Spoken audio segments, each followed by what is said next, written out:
Assalamualaikum warahmatullahi wabarakatuh.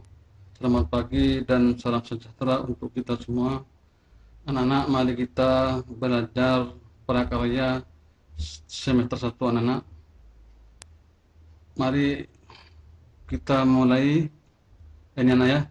Tujuan dari pembelajaran prakarya itu setelah kamu mempelajari bab 1, kamu diharap bisa menyatakan pendapat tentang keragaman karya kerajinan bahan lunak sebagai ungkapan rasa bangga, sebagai wujud rasa syukur kepada Tuhan dan bangsa.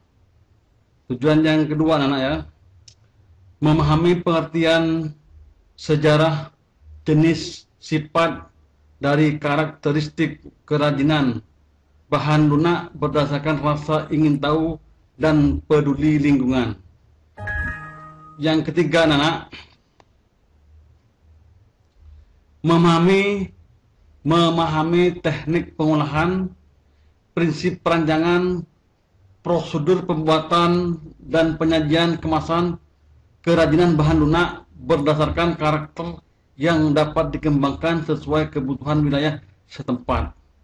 Sedangkan yang keempat anak ya, merancang, membuat, menguji dan mekomunikasikan produk kerajinan bahan lunak daerah setempat berdasarkan teknik dan prosedur yang tepat berdasarkan orisinalitas ide dan cita rasa estetis diri sendiri dengan disiplin dan tanggung jawab. Itu anaknya 4 tujuan dari belajar dari prakarya ini. Kita lanjut anak-anaknya.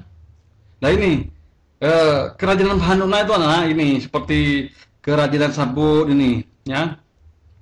Kerajinan sabun coba saya Pak Guru lingkari. Ini kerajinan sabun ini Pak Guru lingkari, ini adalah kerajinan bahan lunak, karena sabun kan lunak. Lalu ini ada juga kerajinan lilin ini anak ya, ini Pak Guru lingkari, ini kerajinan lilin. Ini termasuk kerajinan bahan lunak. Ya. Dan ini juga kerajinan tanah liat. Ya, asalnya kan dari bahan lunak, dari tanah gembur, tanah lempung ya, kan lunak. Jadi termasuk kerajinan dari bahan lunak. Kita lanjut anak-anaknya. Kita sekarang ke pengertian. Pengertian dari kerajinan ya. Kerajinan dari bahan lunak.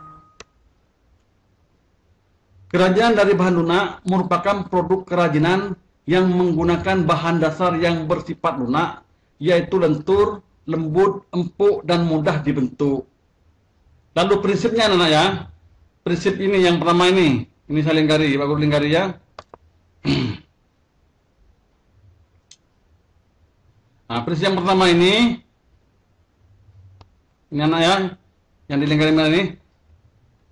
Prinsip pembuatan kerajinan bahan lunak, alam dan buatan. Jadi kerajinan bahan lunak itu ya bahan bakunya dari alam dan dari buatan.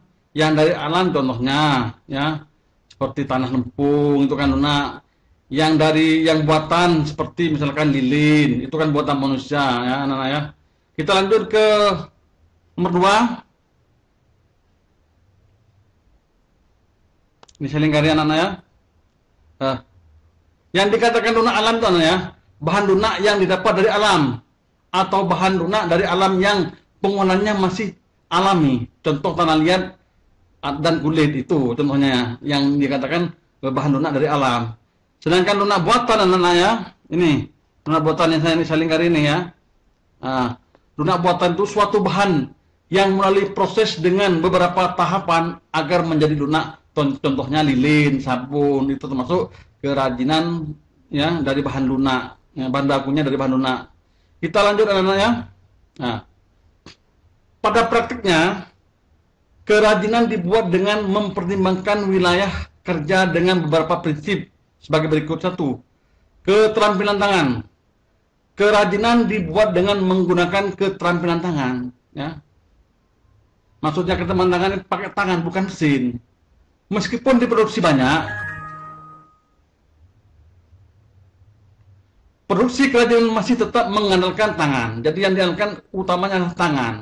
Sementara itu, industri bertumpu pada kekuatan mesin. Inilah yang membedakan antara produk kerajinan dan dari produk industri ya. Jadi kalau kerajinan tangan ya utamanya itu yang dikerjakan oleh tangan, sedangkan yang digunakan oleh mesin namanya produk industri ya.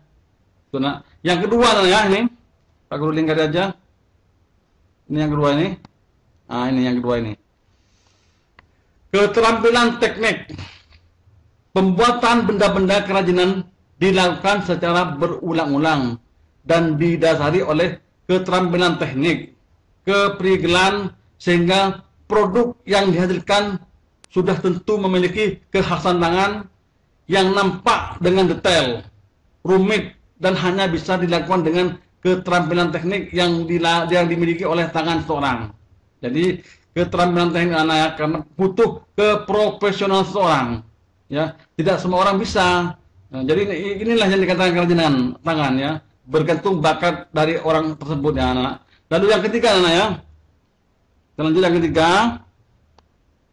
ini saya lingkari nomor 3, kedaerahan dan tradisional.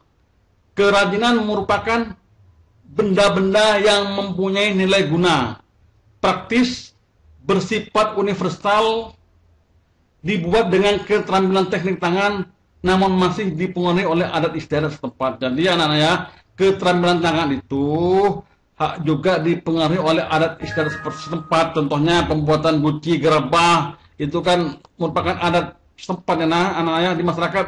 Guci masih disakralkan ya, seperti gerabah dan lain-lain ya. Jadi harus masih dipengaruhi oleh adat istiadat setempat dan lain-lain anak-anak ya. Kita lanjut. Mungkin itu saja anak-anak yang Pak Guru sampaikan. Kita lanjut ya.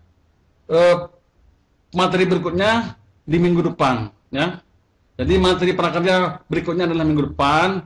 Tolong anak-anak kalian komentari di bawah itu, ditulis ya. Ditulis nama kalian sebagai tanda bukti bahwa kalian ikut pembelajaran di YouTube ini. Jadi misalkan nama kamu Andrian, tulis Andrian 8A. Jadi gandeng anak-anak ya. Gandeng, misalkan namanya Yunus, tulis Yunus 8B misalkan. Tulis yang sebagai bukti bahwa kalian ikut pembelajaran YouTuber ya, channelnya Pak Hair ini. Mungkin itu saja yang dapat saya sampaikan. Billahi taufiq wal hidayah. Wassalamualaikum warahmatullahi wabarakatuh.